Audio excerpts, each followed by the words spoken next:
Hello tout le monde, on se retrouve aujourd'hui pour que je vous parle de mes 3 dernières lectures, donc on va commencer de suite. La première lecture de laquelle je veux vous parler, c'est Je mène l'enquête à Paris de Tristan Pichard et Alice Morenthorn, publié chez Grund. Donc c'est un livre-jeu juste adorable. Dans cette histoire, on rencontre... alors attendez, il faut que je retrouve leur nom. On rencontre Axel et Maxime qui sont deux jeunes enfants desquels le père va être kidnappé par le grand méchant du moment à Paris, et donc ils vont mener l'enquête. On va se retrouver à la Tour Eiffel, on va se retrouver au Louvre, on va se retrouver à Notre-Dame de Paris. Donc je trouve que c'est hyper cool pour les enfants pour découvrir Paris et ses monuments parce que bah voilà, c'est tout doux, c'est adorable en vrai comme histoire. Je vais vous montrer juste les dessins parce que non mais regardez-moi ces dessins. Ils sont trop beaux.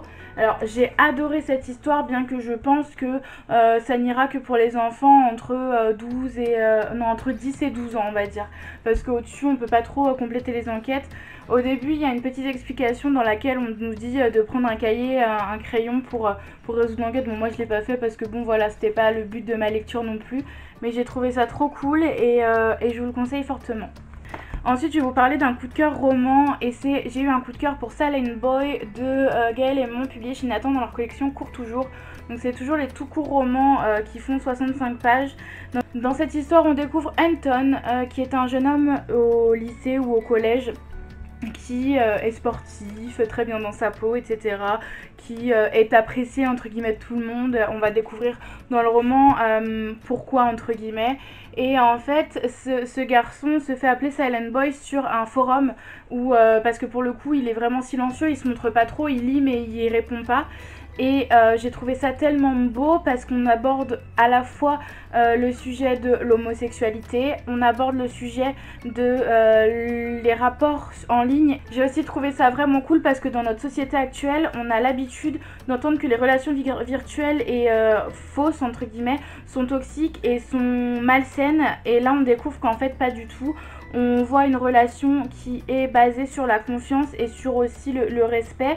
Et j'ai trouvé ça vraiment beau, et je trouve que c'est un message aussi à faire passer, que certes sur internet il faut faire attention à qui on parle et il faut se protéger, mais en fait il n'y a pas que des méchants, il n'y a pas que des personnes mal intentionnées sur internet, et je trouve ça vraiment cool que dans un livre comme ça, court jeunesse, on arrive à donner cette partie aussi de l'histoire.